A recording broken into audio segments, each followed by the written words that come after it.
Salut à tous, j'espère que vous allez bien. Aujourd'hui, je vous propose une vidéo un petit peu différente de ce que je fais d'habitude puisque je vais pas vous parler de criminologie, je vais pas non plus parler de psychologie, quoique vous verrez que j'arrive toujours à le caser un petit peu.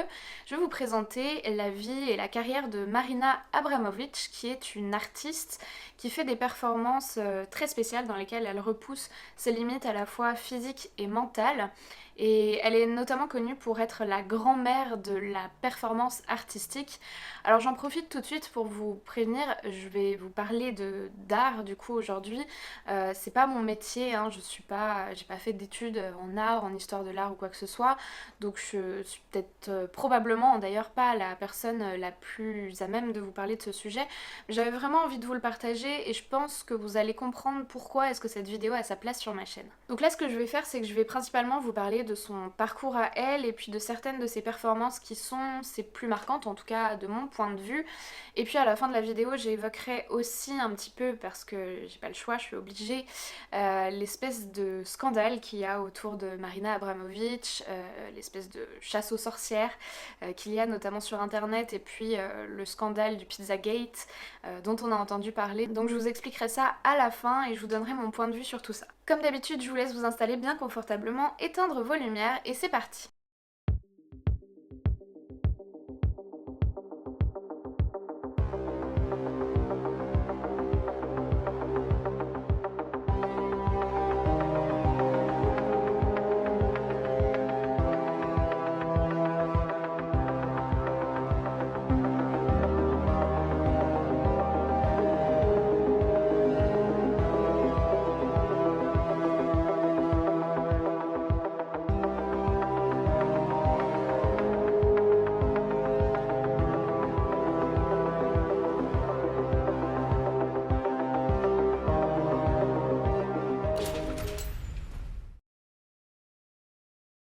Marina Abramovic est née le 30 novembre 1946 en Serbie, à Belgrade.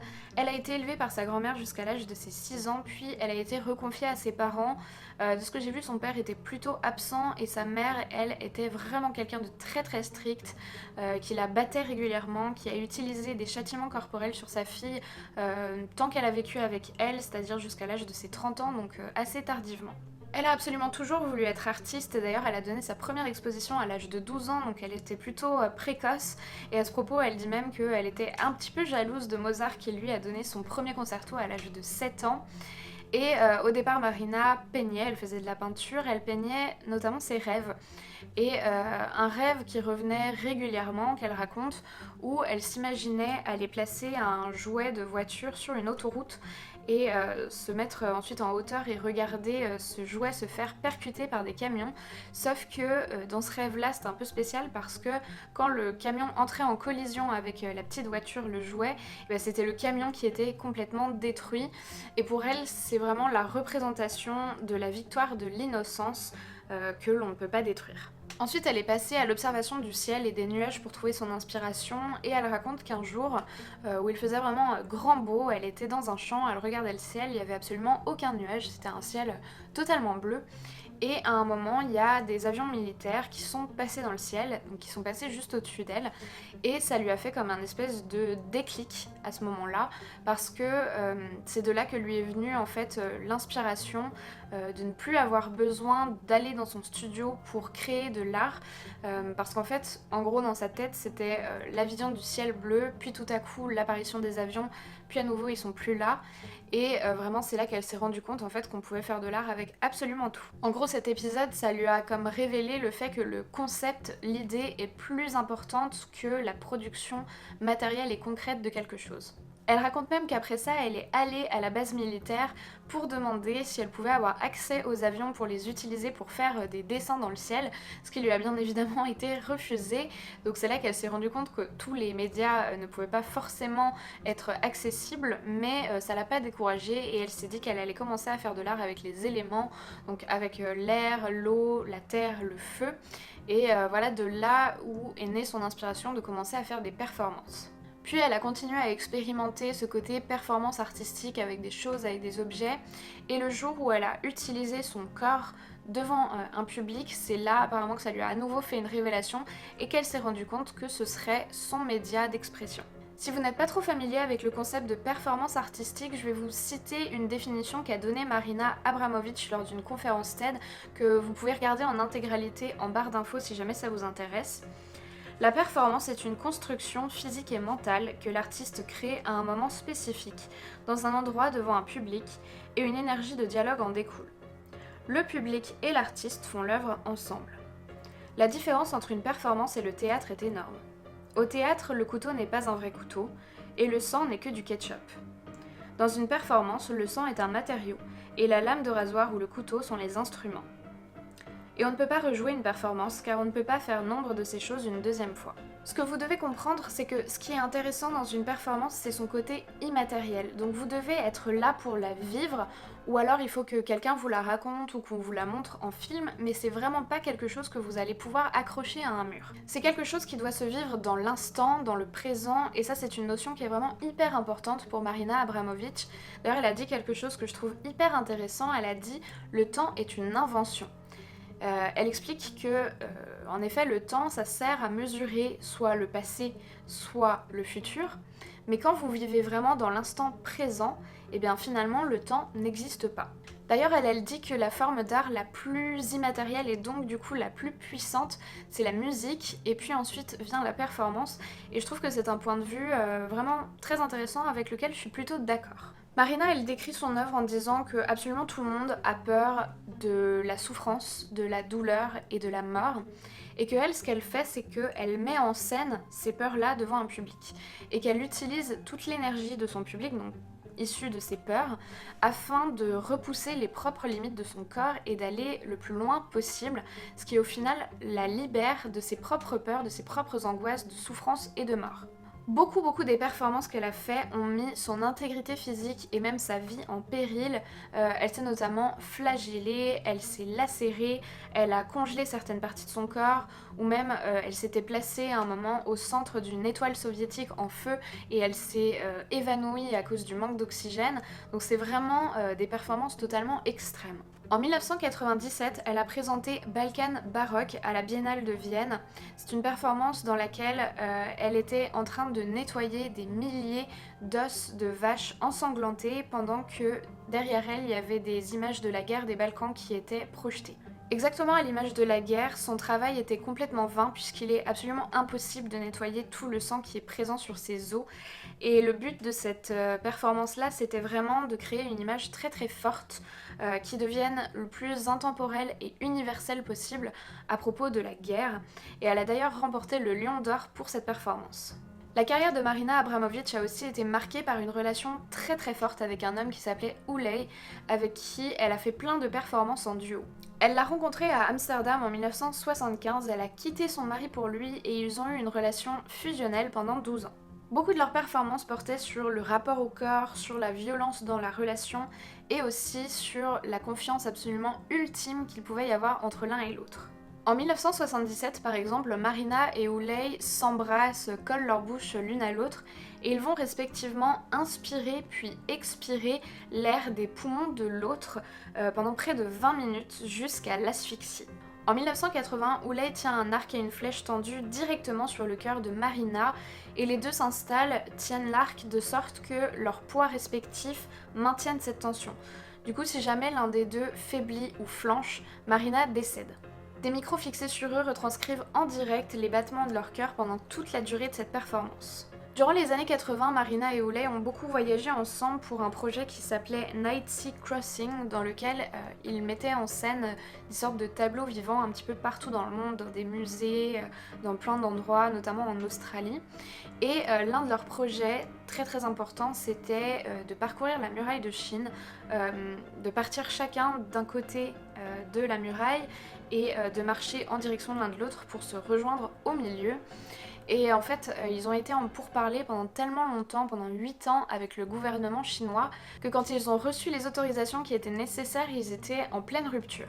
Mais ils ont quand même décidé de mener ce projet à bien, et ce qu'ils ont fait, donc, c'est qu'ils ont marché chacun de leur côté pendant 3 mois, avant d'arriver à se rejoindre au milieu de la Grande Muraille de Chine pour se donner une toute dernière étreinte et puis ensuite repartir chacun de leur côté. Comme je vous l'ai dit, toute sa carrière, Marina Abramović a repoussé les limites de son corps de manière vraiment extrême. Et elle a expliqué: je n'avais pas envie de mourir, mais j'étais intéressée de voir jusqu'où on peut pousser l'énergie d'un corps humain, jusqu'où on peut aller. Et j'ai vu que l'énergie est presque sans limite.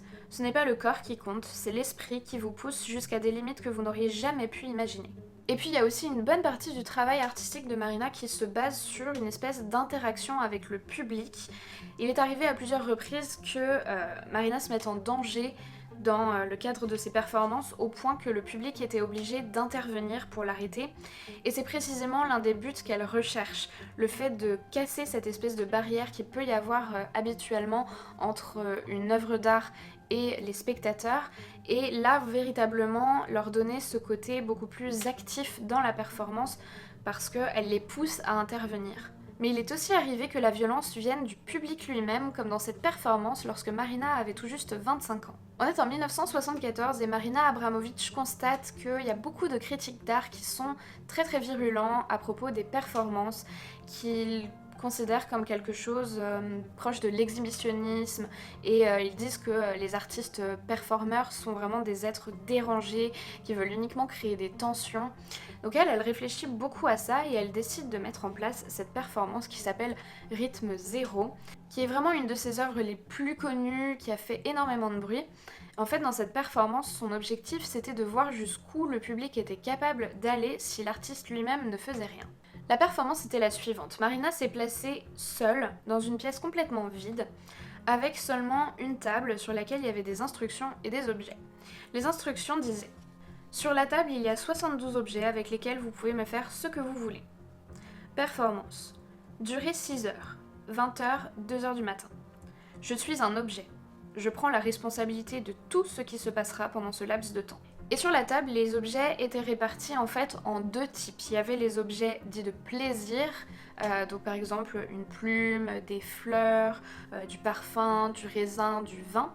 Et puis les objets de destruction, là il y avait un couteau, des ciseaux, des lames de rasoir, ainsi qu'un pistolet avec une balle.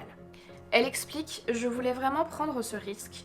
Je voulais savoir qu'est-ce que le public allait faire dans cette situation, ce qu'il était capable de faire. Alors au début de la performance, le public était plutôt doux avec Marina, hein. Ils sont simplement allés la voir, lui faire des câlins, lui placer un petit truc sur elle, la mettre dans différentes positions, lui lever un bras, etc. Et plus le temps a passé et plus les choses ont commencé à dégénérer et plus le public a commencé à être de plus en plus violent avec elle. Et puis, quelqu'un a pris le pistolet et l'a chargé pour voir si je n'allais vraiment pas réagir, si je n'allais pas de ma propre main le repousser. Et le garde est arrivé et est devenu complètement fou, lui a arraché le pistolet des mains et l'a jeté par la fenêtre. Après ça, certains ont pris des ciseaux, ils ont commencé à lui découper et arracher ses vêtements, certains ont pris les épines de la rose et lui ont planté dans le corps, quelqu'un a pris une lame de rasoir, lui a ouvert là dans le cou et a bu son sang, ils l'ont placée allongée sur une table, ils ont mis un couteau entre ses jambes, elle a été agressée sexuellement. Après 6 heures, il était environ 2 heures du matin, le garde est venu et a annoncé que la performance était terminée. J'ai commencé à bouger, recommencé à être moi-même, car j'étais là comme une poupée juste pour eux depuis des heures. Et à ce moment-là, tout le monde est parti. Les gens ne pouvaient pas se confronter à moi en tant que personne. Je me rappelle être rentrée à l'hôtel. Je me suis regardée dans le miroir et j'ai trouvé de grosses mèches blanches dans mes cheveux. Cette performance, elle est extrêmement puissante, je trouve. Elle démontre bien à quel point les gens peuvent vraiment devenir très violents dès qu'ils en ont l'opportunité. C'est-à-dire que dès qu'il n'y a pas vraiment de loi, dès que la personne se laisse faire, dès qu'il n'y a pas de risque d'être puni et qu'il n'y a pas non plus de responsabilité, qu'on les décharge de la responsabilité, rappelez-vous un petit peu comme on l'a vu dans l'expérience de Stanley Milgram, les gens partent vraiment très très loin dans la violence, ils sont capables de faire des choses vraiment inimaginables. Et puis la fin aussi de cette performance, quand Marina redevient elle-même, elle montre à quel point finalement ce processus de violence, il passe par une vraie déshumanisation de la victime.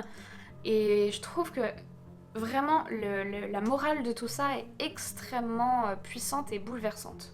En 2010, au MoMA, le musée d'art moderne de New York, s'est tenue l'exposition The Artist is Present, qui était une rétrospective de toute la carrière de Marina Abramović, pendant laquelle elle a fait elle-même une performance. Pendant 3 mois, tous les jours, pendant 8 heures par jour, elle s'est tenue assise sur une chaise et elle avait laissé l'opportunité à absolument n'importe qui, n'importe quel visiteur, de pouvoir venir s'asseoir en face d'elle et leur regarder dans les yeux. Il n'y avait pas de contact physique ni de paroles échangées, c'était uniquement par le regard.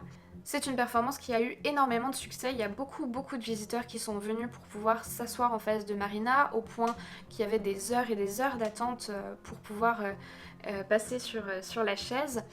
Et Marina, elle explique ce succès en disant que elle a vraiment eu l'impression que les gens actuellement avaient beaucoup besoin de se reconnecter avec les autres parce que pour elle, en fait, on est vraiment dans une société où on a de plus en plus de moyens de communication, notamment avec les téléphones portables, les ordinateurs et tout ça, mais qu'on prend plus du coup le temps de se regarder, d'avoir ce réel contact-là avec les gens, et que c'est probablement pour ça qu'il y avait autant de personnes qui avaient envie de venir. Et puis elle ajoute aussi que c'est une expérience qui pousse vraiment les gens à l'introspection parce que quand ils arrivent, ils sont finalement observés par plein d'autres visiteurs, par Marina elle-même qui est en face d'eux, ils sont pris en photo, ils sont filmés.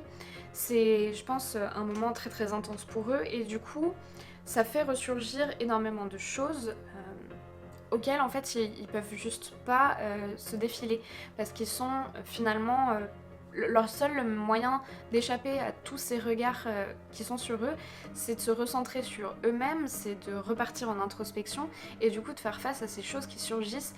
Et on a vu plein de personnes qui sont venues s'asseoir face à Marina qui ont beaucoup pleuré et c'était selon elle vraiment ce mécanisme-là en fait de plein de choses qui ont surgi et qui ont fait que c'était une expérience très intense. Pendant tout ce temps et pendant cette performance, Marina, elle a aussi finalement été prise à ce propre jeu, elle s'est aussi retournée vers elle-même et c'est de là qu'est né son projet de créer l'Institut des performances artistiques immatérielles, qui est vraiment un projet assez particulier puisqu'elle voulait créer donc un institut qui est aujourd'hui d'ailleurs fait maintenant.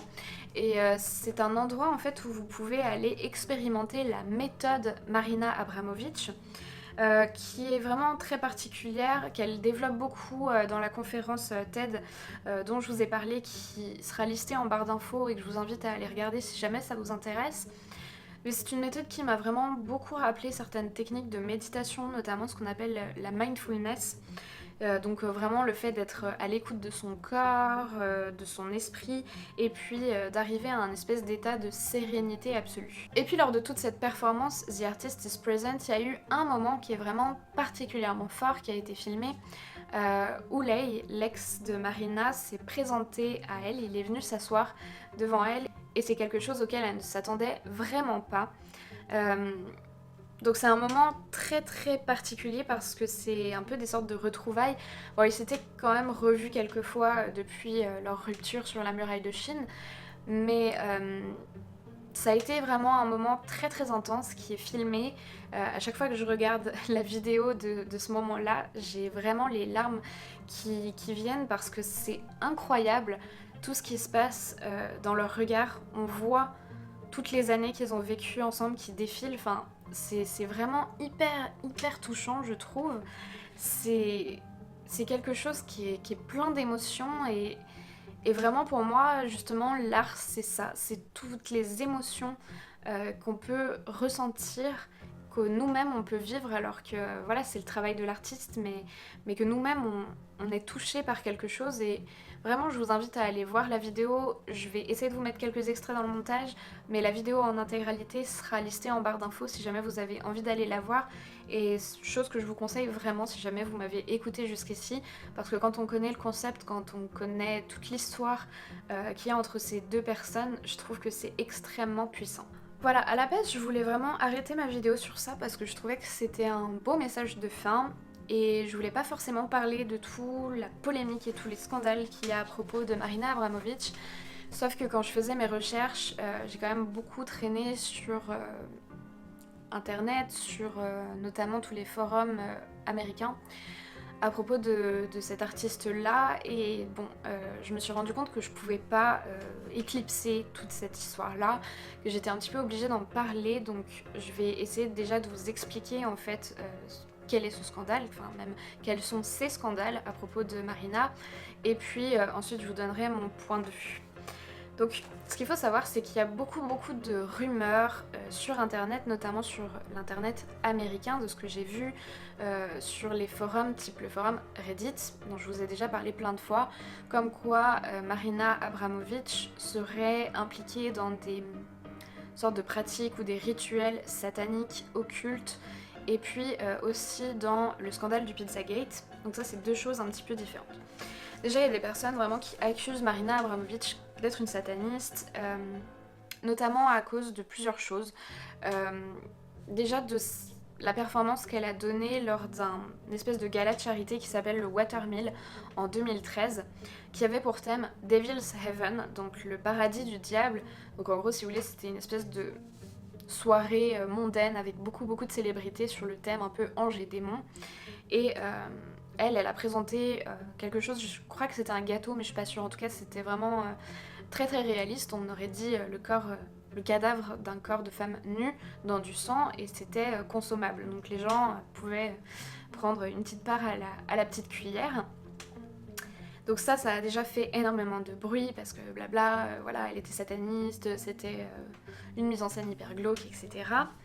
Et puis on lui reproche aussi d'organiser régulièrement, en fait elle organise régulièrement des repas auxquels elle invite des gens qui notamment lui donnent de l'argent, donc soit qui achètent ses œuvres, soit qui lui donnent de l'argent pour son institut. Et ce repas s'appelle les Spirit Cooking. Ça, c'est un nom qui fait beaucoup parler aussi. C'est un nom en fait qu'elle utilise déjà depuis les années 90 pour faire certaines performances artistiques qui sont effectivement particulièrement perturbantes, puisque notamment elle utilise du sang de cochon pour écrire des messages sur des murs. Il y a des espèces de petites statuettes qui représentent des bonhommes dans des coins de pièces, puis elle met du sang dessus, etc. Et donc voilà, les gens ont vu ça, et puis tout de suite ils sont partis, genre, c'est une sataniste, elle fait des rituels occultes, elle sacrifie des gens et elle utilise le sang des gens pour écrire ses messages, etc.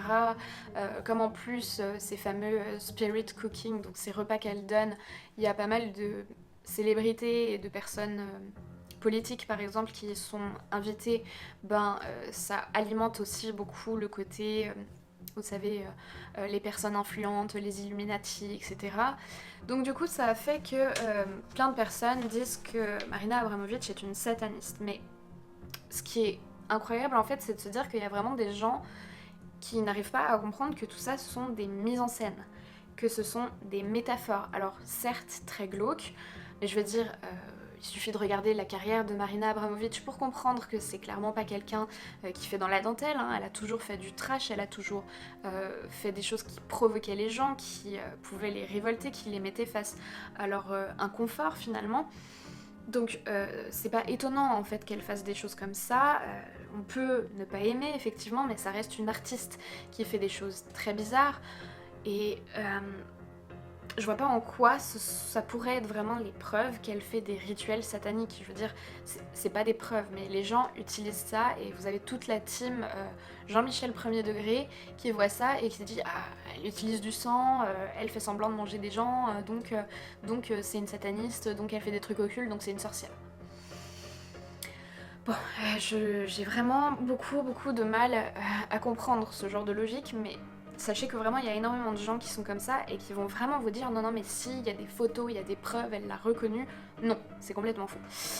Après pour ce qui est du Pizzagate, là encore son implication est vraiment très tirée par les cheveux, mais tous les gens en mode théorie du complot ont direct sauté dessus. En gros ce qui s'est passé c'est qu'il y a un email qui a été envoyé de la part de Marina Abramović au frère de John Podesta pour un de ces fameux repas là, les Spirit Cooking. Tony Podesta, donc l'homme en question, là c'est quelqu'un qui a toujours été un peu proche de Marina Abramović, qui a toujours été un peu un de ses mécènes, qui a donné de l'argent pour son institut, pour ses œuvres, etc. Et quand on fait partie de ces personnes qui donnent une certaine somme à Marina pour la création de son institut, ils reçoivent l'invitation pour le Spirit Cooking. C'est comme ça. Et donc voilà, Le problème, c'est que le frère de Tony Podesta, John Podesta, a été très très impliqué dans le scandale du Pizzagate, que je vais vite fait vous expliquer si jamais vous connaissez pas, mais je pense que vous le connaissez. C'était donc il y a quelques années quand il y a eu des leaks, des emails qui étaient envoyés lors de la campagne de Hillary Clinton et notamment de toutes les personnes qui gravitent autour d'elle, notamment ses conseillers, les gens qui s'occupent de sa com, etc. Et donc certains de ces emails-là ont été rendus publics et dans ces emails, il y a certaines personnes qui ont pensé trouver les preuves comme quoi il y avait un espèce de réseau pédophile caché sous couvert d'une pizzeria avec l'utilisation de noms de code pour désigner les enfants, les trucs comme ça. Je vous invite vraiment, si jamais vous connaissez pas l'affaire du Pizzagate, à aller écouter le podcast qui a été fait par Distorsion là-dessus, parce qu'il est super complet, on comprend bien du coup qu'est-ce qui s'est passé lors de cette affaire. Puis, j'ai pas trop envie de m'étaler là-dessus et d'en parler pendant des heures. Bref, donc voilà pourquoi Marina a aussi été un petit peu éclaboussée par cette affaire, parce que elle avait envoyé un mail au frère d'un des mecs qui fait partie de ce scandale-là, et donc du coup, comme forcément Marina est une sataniste et qu'elle mange des bébés et qu'elle boit du sang mélangé à du sperme et des trucs comme ça, comme disent certaines personnes, et bien forcément tout ça n'est qu'un énorme complot de réseaux pédophiles, sataniques, etc. qui a infiltré les gouvernements. Bref, ça me rend complètement dingue, je pense que vous êtes en train de le voir, je suis en train de perdre un petit peu tous mes moyens parce que ce genre de théorie-là, du complot et tout ça, c'est... En soi, je trouverais ça drôle s'il n'y avait pas autant de gens qui y croyaient sérieusement, mais c'est juste fou. Comme si vous allez regarder ça sur internet, vous allez voir à quel point sur les forums, il y a plein de gens qui y croient. Et moi, ça me rend vraiment complètement dingue de me dire qu'il y a des gens qui sont aussi...